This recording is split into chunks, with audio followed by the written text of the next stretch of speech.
Ends, I know where the ends are at all times. That's actually a little bit tighter.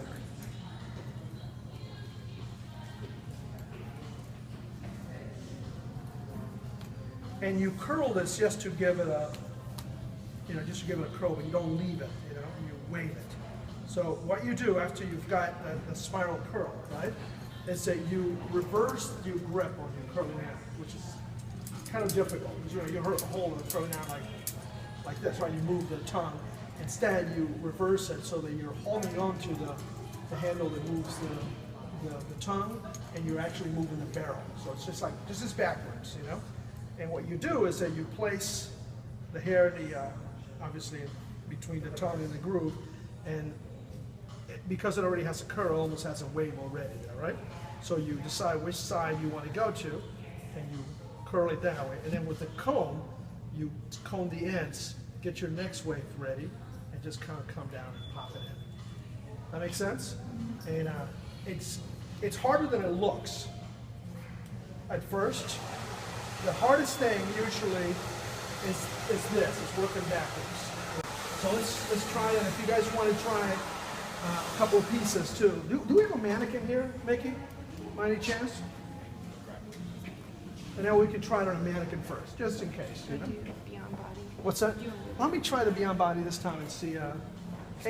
Which one of the two products I use really depends on the hair type. You never know. It's some customers, the curl just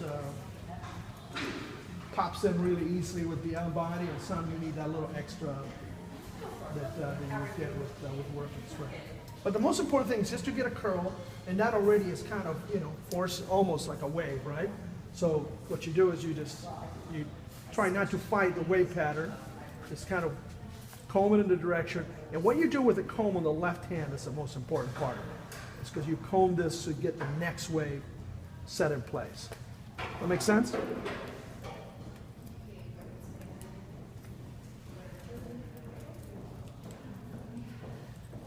When you have little ends like this, I kind of just comb it right over the barrel, and then just leave it like this.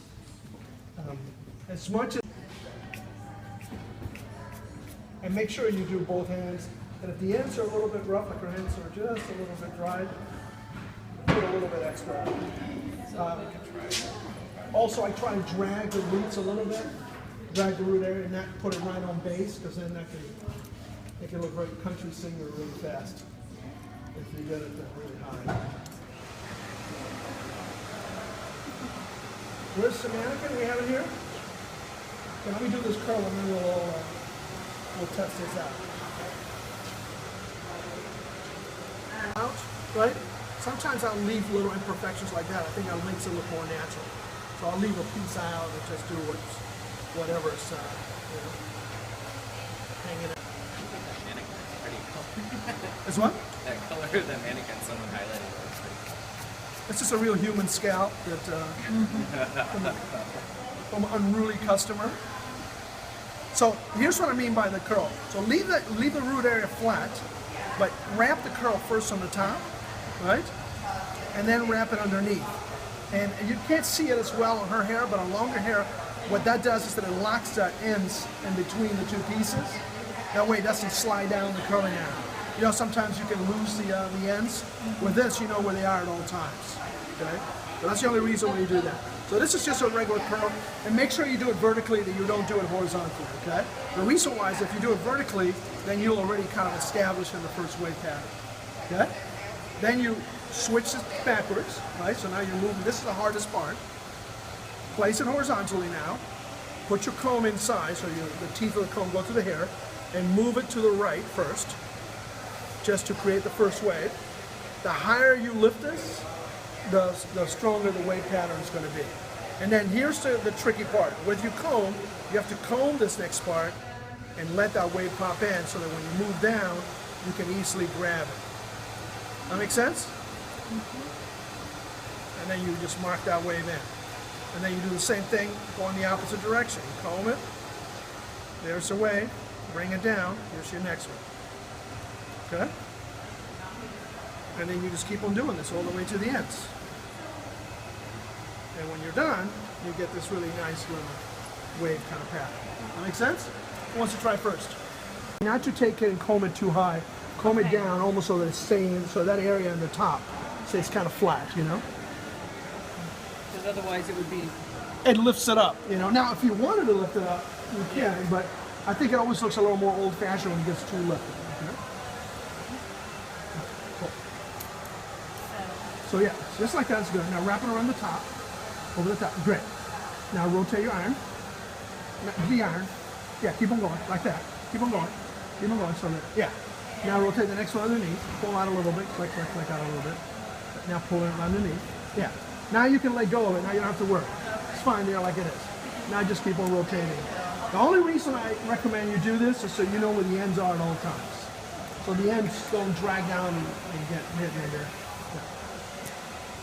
Now keep it vertical. Yeah, keep it vertically when you do this, okay? Keep it like that. Yeah. That's good. No, wait. Keep it on there a second so you're all the way there. This part is really important, ladies, because one guy that wears high heels. This part is really important. Don't just kind of loosely do this. The reason why is that if you do this, that you're already making a wave kind of happen. So don't. This is what I say. Don't let it drag or go horizontal. Because that little crunch up there is really important. Okay? Yep, now take it out. It was ready before. I just wanted to show you that. So you see now you already almost have that wave already in place. So now you got to work backwards. So, no, the opposite of that. Like that. Yeah.